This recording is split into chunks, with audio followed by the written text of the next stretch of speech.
Şahdağ qış mövsümünü yeniliklərlə qarşılayır. Xizək həvəskarları yamaclarda adrenalini artırırlar, peşəkarlar üçün isə xizək yolları artıq istifadəyə verilib. Bölgənin qış idmanının imkanlarını təqdim edəcəyik. Şahdağ ağ örpəyə bürünüb. Qışın gəlişi ilə birlikdə bölgədə turizm də canlanıb. Dağ yamaclarına üst tutan turistlər üçün xizəklə eniş edərək adrenalin yaşamaq xüsusi zövq verir. Odur ki, qış turizmi mövsümünün ilk günündə xizək həvəskarları Şahdağa axın edir. Peşəkar və həvəskar idmançılar üçün nəzərdə tutulan xizək yolları artıq istifadəyə verilib.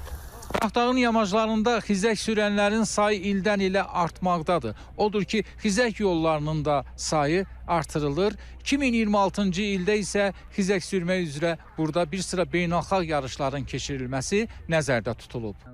Qış turizm mərkəzində kanat xətlərinin sayı 15-ə çatdırılıb. Ən hündür kanat xəttinin son dayanacağı dəniz səviyyəsindən 2351 metr yüksəklikdə yerləşir. Müxtəlif çətinlik dərəcələrinə malik xizək yamaclarının sayı 27-yə, ümumi uzunluğu isə 45 kilometrə çatdırılıb. Xizək yollarının daim qarla təmin olunması üçün əraziyə 600 ədəd qar generatoru quraşdırılıb.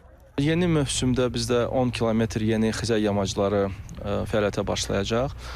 Bu təqribi yanvar ayının axırlarında baş verəcək. Qış mövsümü ərzində, 25-26-cı il qış mövsümü ərzində keçən bütün dünya kuboklarının qalibləri Şahdağa üz tutacaq və burada onlardan ən güclüsü müəyyən olunacaq. Bundan əlavə olaraq deyə bilərəm ki, mart ayının əvvəllərində xizək alpinizmi üzrə Avropa çempionatı və dünya kuboku Şahdağda keçiriləcək.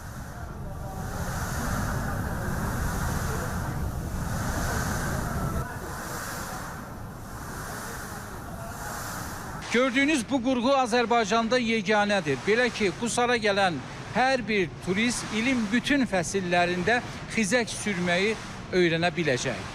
Artıq bölgəyə üst tutan yerli və xarici turistlərin, eləcə də qış idman yarışlarına hazırlaşan idmançıların sayında artım müşahidə olunur. Yayda dağlarda qaçırıq, velosiped sürürük. Qışda isə yəni gördüyünüz kimi xizəkdə məşq eləyirik. Nəhayət ki, çox sevinirik ki, qış mövsümü açılıb. Biz dünya kuboklarda iştirak edəcəyik Avropada. Amma əsas yarışımız burada Şahdağda olacaq mart ayında. Bu mövsüm turistlərin sərt və qayalıq ərazilərdə əyləncələri zamanı təhlükəsizliyin təmin olunmasına xüsusi diqqət yetirilib. Ailəvi istirahət üçün yeni imkanlar yaradılıb. Yeni il öncəsi otellərdə bronlaşdırma prosesinə start verilib. Ramiz Ramazanlı, Polad Tahirov, Lamiyə Xəqani qızı, İTV Xəbər.